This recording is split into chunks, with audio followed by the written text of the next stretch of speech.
नमस्कार। मैं गोविंद चंद्र Bhagwati Haribhanga high school से मैं 8वीं कक्षा के सभी छात्रों छात्राओं को हमारी तरफ से बधाई देता हूँ। आशा करता हूँ तुम लोग अपने अपने घर में अपना कर्तव्य करते रहो।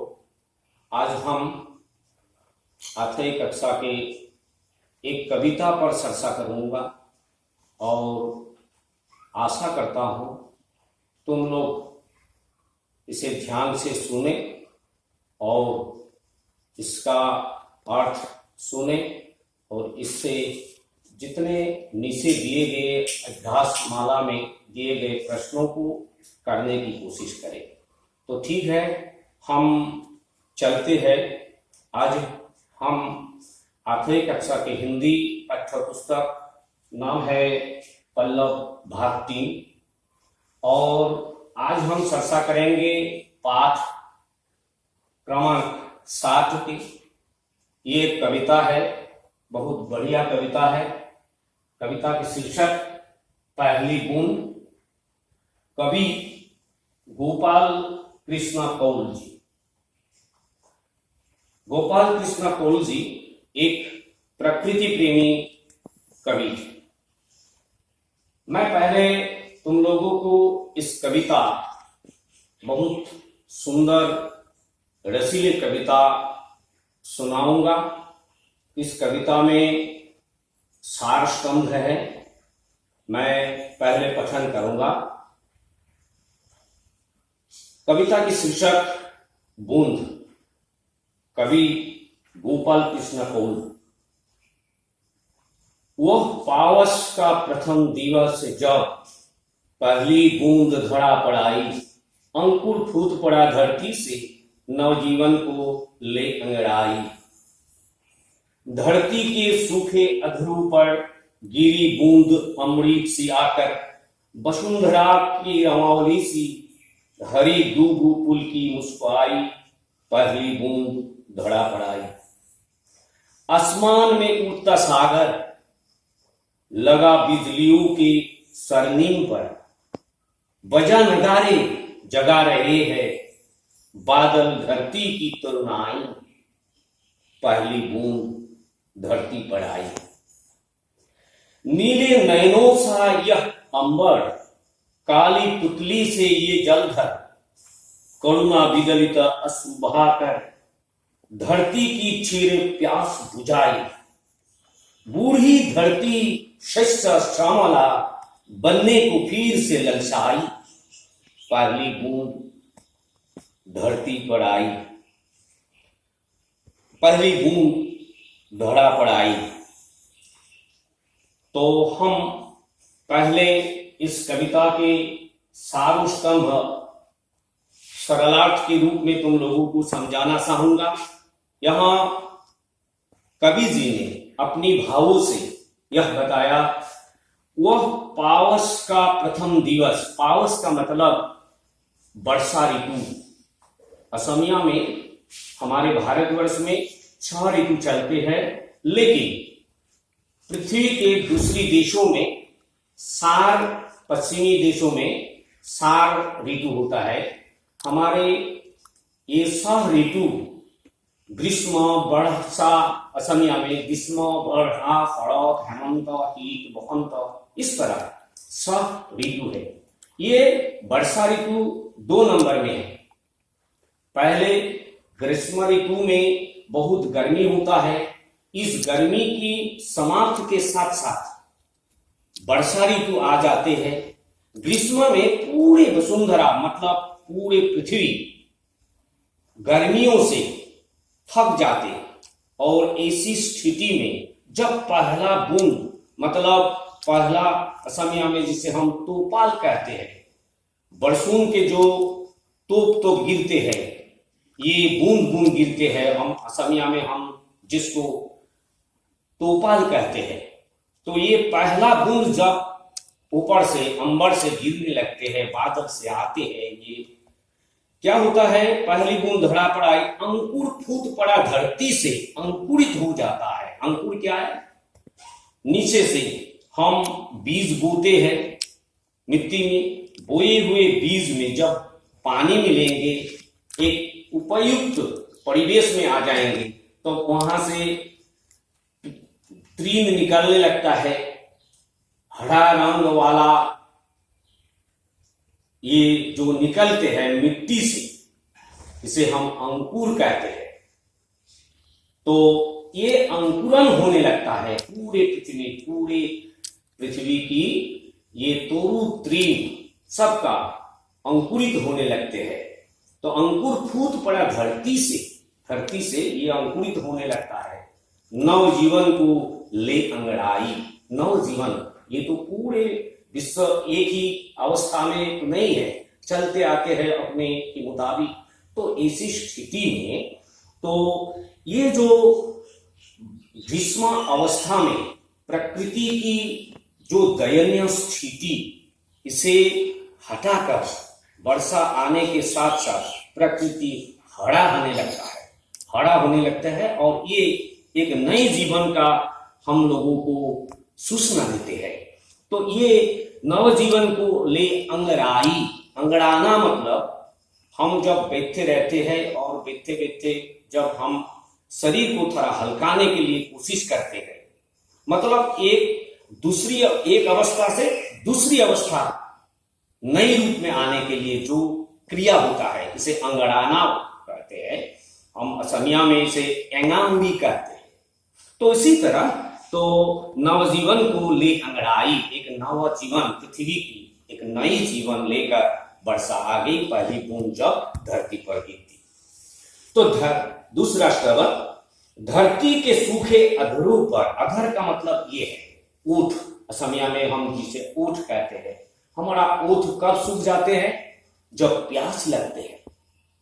तो ग्रीष्मों की अवस्था में पृथ्वी सूख गया, इसका अधर धरती के सूखे अधरों पर, ये सूखे हुए अधरों पर सूखे तृष्णा अवस्था को निर्वाण करने के लिए, ये सूखे अवस्था को हटाने के लिए आ गया। क्या आ गया? गिरी बूंद अमृत से आकर, अमृत क्या होता है? जिसको खाने से हम अमर हो जाते हैं, इसे अमृत है। और कबीर जी ने इस पहला वाला बूंद को ही नहीं, पूरे बरसात में जितने गिरते हैं सभी को अमृत, मतलब गिरे हुए बरसात की एक बूंद को कबीर जी ने अमृत के साथ तुलना करके कहा कि गिरी बूंद, ये आकाश से गिरा है, हरिपुरी बूंद तो पालतू, अमृत सी, अमृत और गरे आकर कोई आई। तो वसुंधरा की रमावली सी हरी दुब पुल की मुस्कुराई, रोमने लगते हैं धरती पर, ये हरेक तृण तरु उगलने लगते हैं, अंकुरन होने लगते हैं। और ये क्या कहा? वसुंधरा की रमावली सी, ये वसुंधरा एक नई रूप से उड़ने लगता है और हरी दूब, जितने सारे हरा पत्ता था, हरा तृण था, इसे निकलने लगता है और पुल की मुस्काई, पानी गिरने के साथ साथ ये अंकुरित होने लगता है। और इस अंकुरन को मुस्कारा मतलब मृदु हानि, तो ये तोरु तृण अंका ये मुस्कुराने लगते हैं। दूब, हरी दूब पुल की मुस्काई, पहली बूंद धरा पड़ाए। फिर भी कवि ने कहा कि ये पहला बूंद आकाश से, अंबर से, बादल के रूप में नीचे गिरा, एक बूंद के रूप में ये पहला बूंद जब पृथ्वी में आई, तो इसे कवि जी ने इस तरह बताया। फिर दूसरा और तीसरा स्तवर, आसमान में उड़ता सागर, सागर तो ऊपर में नहीं मिलता, फिर भी ये बादल में जितने पानी है, सब पानी को कवि जी ने सागर बना दिया है। ये पूरे बादल को सागर जैसा हो गया, आसमान में उड़ता सागर। किस तरह? लगा बिजलियों के सरनीम पर, जब बादल इधर उधर करते हैं तो सकमकाने लगते हैं, जगमगाने लगते हैं आकाश में। तो कवि जी ने कहना चाहता है कि सरनीम बहुत सुनहरे पंख लगाकर वो आकाश से आकाश तक सागर उड़ गया, मतलब पानी ऊपर तक सर गया और नीचे गिरने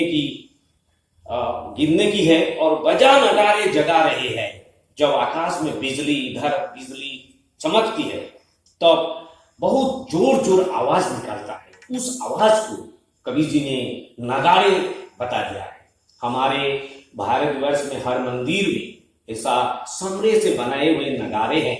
इसे बजाकर, मतलब आकाश से बादल ये बजाकर धरती को नवत्व देने के लिए, नई प्रकृति की उमंग लेकर, आकाश से बिजली नगाड़े बजाकर बादल धरती की तरुणाई, ये सोई हुई पृथ्वी को जगाने के लिए नगाड़े बजा दिया है और पहली बूंद धरा पर आई। ये नगाड़े बजाकर धरती को जगा दिया और आकाश से बूंद गिर पड़ा अमृत से। ये ही बरसात की पहली बूंद। तो सोचता स्तबक यह है नीले नयनों सा यह अंबर। अंबर का रंग नीला होता है, आंख का रंग भी नीला होता है। तो कवि जी ने ये नीले आकाश, परिष्कार आकाश को नीले नयनों के साथ तुलना किया है। काली पुतली से ये जलधर और बादल टुकड़े टुकड़े होकर इधर उधर घूमने लगते हैं। तो ये बादल को काली पुतली की तरह इधर उधर समकने लगते हैं। ये पुतले ये भी अभी है, बाद में नहीं।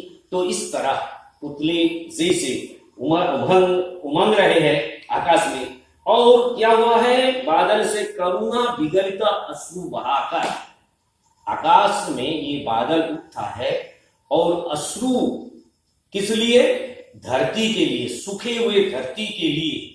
उनके बादल के अंतर में, कवि की दृष्टि से बादल के अंतर में करुणा दृष्टि आ गई है।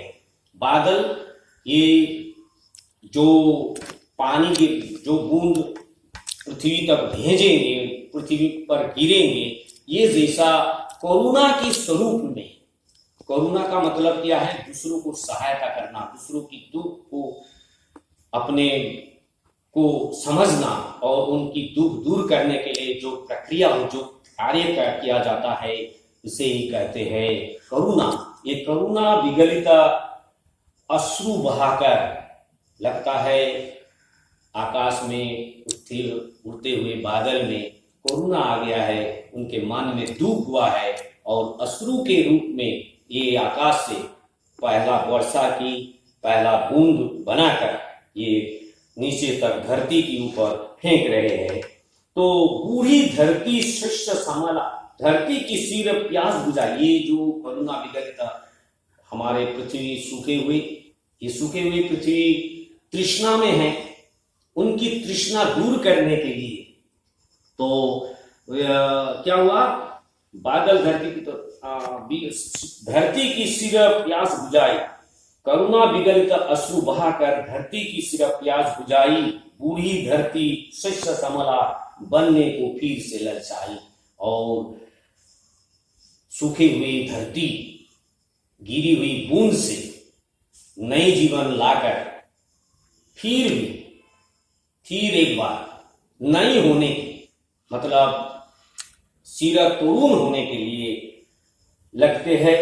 वो मतलब ये धरती बहुत खुशी है, उस खुशी से बनने धरती, बूढ़ी धरती शस्य श्यामला बनने को फिर से ललचाई, फिर एक बार शस्य श्यामला होने के लिए ललचाने लगता है।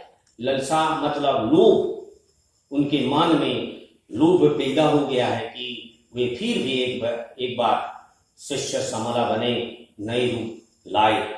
तो पहली बूंद घड़ा पड़ाई और ये पहला बूंद जब पृथ्वी में गिरा है, पूरे धरती शस्य श्यामला होने लगता है और ये नई उमंग लेकर पृथ्वी फिर एक बार तरुणी रूप में शस्य श्यामला बनकर, तो जैसे कि बूढ़ी धरती शस्य श्यामला बनने के लिए ललसाई, उन्होंने ललसाया, इसलिए फिर एक बार शस्य श्यामला बनने के लिए। तो बच्चों, तो ये हो गया सरलार्थ। इस कविता का मूल भाव ये है, प्रकृति की सौंदर्य वर्णन। इस सौंदर्य प्रकृति की सभी की नहीं है, सिर्फ पहला बूंद, जब धरती में वर्षा की पहला बूंद और उस बूंद से धरती की परिवर्तन, मतलब सूखे हुए मुरझाए हुए पृथ्वी को नई रूप से शस्य श्यामला हरियाली, हरियाली ही हरियाली बनाने के लिए लगते हैं। तो इसको ही कवि इस भाव से ही ये कविता प्रस्तुत किया है। और इस कविता का मूल संवाद यह है, हमारे लिए ये संवाद है, विश्व पृथ्वी, तो पृथ्वी की प्रकृति, पृथ्वी में ऊपर में बसे हुए इस अवस्था को हम प्रकृति कहते हैं। और इस प्रकृति को हम सुरक्षित रखने के लिए हम कोशिश करना पड़ता है। हम सभी इस पर लगे रहना चाहिए कि किस तरह हम हमारे प्रकृति को हरियाली बना पाए। तो ठीक है, आज इस कविता में एक ही शब्द, जो बाकी शब्द नीचे दिया गया है, और बाकी जितने अभ्यास तुम लोग कोशिश करना, और बाद में फिर मिलूंगा। और आज के लिए इतना है, धन्यवाद।